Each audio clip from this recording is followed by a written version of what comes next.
at it again with another vlog just for you guys. Me and Paul woke up, both of us woke up late. So we were late for Paul's appointment! Don't you love it when we're late for your appointments? Bro, I am so exhausted. I had my alarm set at 7:30. He did. I do not remember turning them off. He does it all the time. But they were off. Like, I literally had to open my phone, go through the settings, and click off. Because I just woke up from a phone call at 8:30, an hour late. Yeah. I was like, what's going on? Okay, babe, wake up. We are running a little bit behind, but we're on our way to hopefully be there on time or 5 to 10 minutes late. We'll be to my appointment on time. It's just we had to like rush this morning, which was not. We had to it was not what we wanted to do. We wanted to just take our time and, you know, chill, relax, nothing crazy. So. That was more go this morning. So we are on our way to Paul's surgeon for his booty. Yeah, we are going to my colon rectal surgeon. And today's going to be a fun day. It's, you know, the colonoscopy that I just did before is the one that determined what would be my next step as far as reconnecting or having to wait or having to just get the rest of my colon taken out. In that previous vlog, you saw that we talked about it, and I said that, you know, my colon is looking perfect. My Crohn's score is 0 in every remaining part of my colon, and I have a few ulcers, very, very little in my ileum. My doctor, my gastroenterologist did say, hey, you can reconnect now. It looks good. There's no necessity to wait, per se.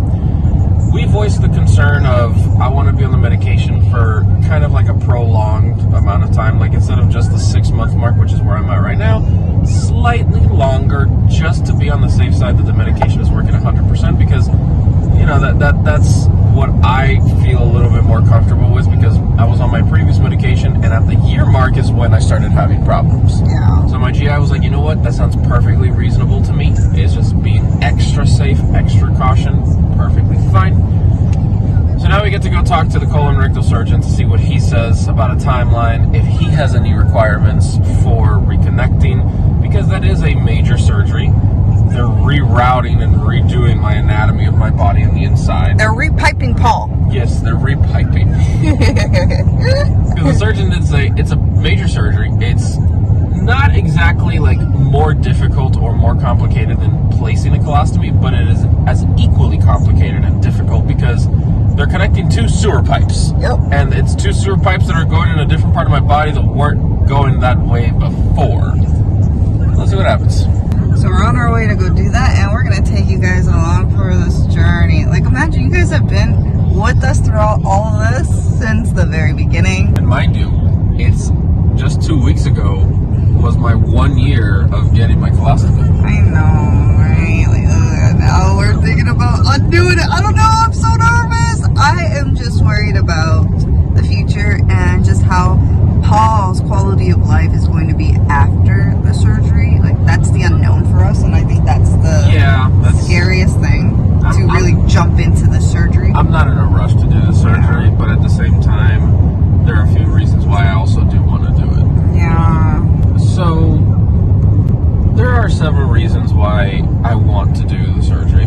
Obviously, having a bag, it's not that it's difficult, it's just an extra thing. Hurdle in life. Exactly. It's an extra hurdle that I have to overcome, and the bag is not the problem. It's mostly my stoma prolapsing. It prolapses so much by the end of the day that I'm in a lot of pain. Like the other day, I was just coughing and sneezing. Yeah. And, you know, every time you cough and sneeze, it's like a pressure in your abdomen, and all the pressure's going to the stoma because that's the one weakest point where it can actually go in and out, and it pulls and tugs on what's left over here on my right side, and it hurts like hell. So that's one thing that is diminishing my quality of life ever so slightly, because by the end of the day, like right now I'm perfectly fine.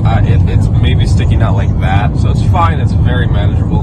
But throughout the day, by the end of the day, like 8, 9 o'clock at night, when it's time to put the baby down, or sometimes even earlier in the afternoon if I'm very active, I'm kind of like limited on what I can and cannot do.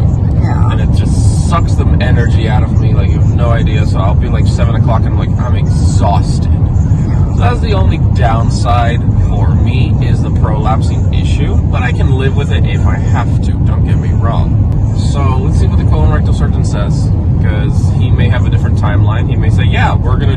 next week.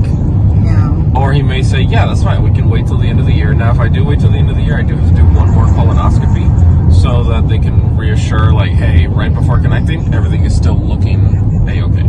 Sounds good, yeah. So let's take you guys on this journey and see what the surgeon says. But the surgeon's always been very I love him. all for you reconnecting. Like, Yeah. he feels like, of course, with Paul's age and everything, like, hey, you can't have a bag. Well, you can. He's like, I'm all for you keeping it, but If you can go back to some normalcy, that would be for the better. yeah, so he's all for it. This appointment is no sweat, other than they have to probe Paul, right, Paul? He's like, yeah. So let us go do that, guys, and we're gonna take you guys along for the ride. The only problem I have with this office when we come to it is there's no parking. They literally have like 7 parking spots. Yeah. Oh wait, Okay. is there a disable's open? Where? Oh wait, no, never mind. I was gonna say where? Like, there's no parking spots, so we have to park in the garage next door, which is pretty full itself. Look at this. Nothing. So we are going into the appointment now. So we are here at the appointment. Sushi is right here, being the cutest little cutie ever, right, Paul? Of course. Paul, how are you feeling about the appointment? So far, so good. So, guys, once again, Sushi is right now in a fear stage, white coat syndrome. So we probably won't pick up the camera again until we're back in the car. So be mindful of that. So give us a minute. Alrighty, guys, so we are done with Paul's appointment, and we were talking this whole entire time. We are actually at Disney Springs about to have a little lunch right now, so you know what?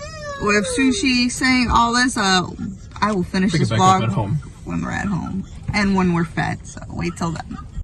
Alrighty, guys, so we are back home. The baby is napping beautifully, so me and Janice are just here in bed, taking it easy, taking it chill, because there's lots to do, lots to think of, and lots of things to handle. So basically, with the surgeon, the appointment went really well.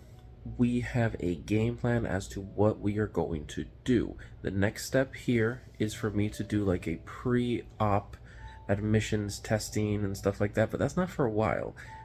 First, we talked about when can we do the surgery, and the doctor said that he can do it whenever his schedule permits, and he doesn't do his schedule. Obviously, he has a scheduler, but he's like, it's probably going to be like 3-4 weeks out. That's the soonest that he can do it, and he's like, we can do it then if you want. We didn't want that. So what we're going to do, we talked to him and we told him we want to wait for a few more months. He said that is perfectly fine. He understands. He agrees with it.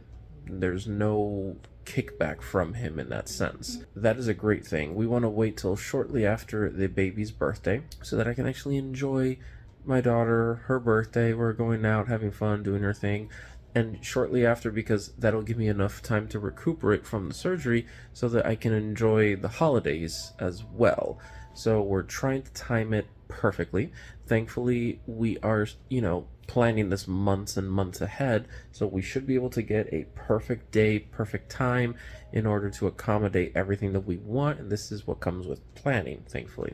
He did tell me that I have to do a small procedure with him, a flexible sigmoidoscopy, because when I did my colonoscopy, my GI doctor didn't check my rectum.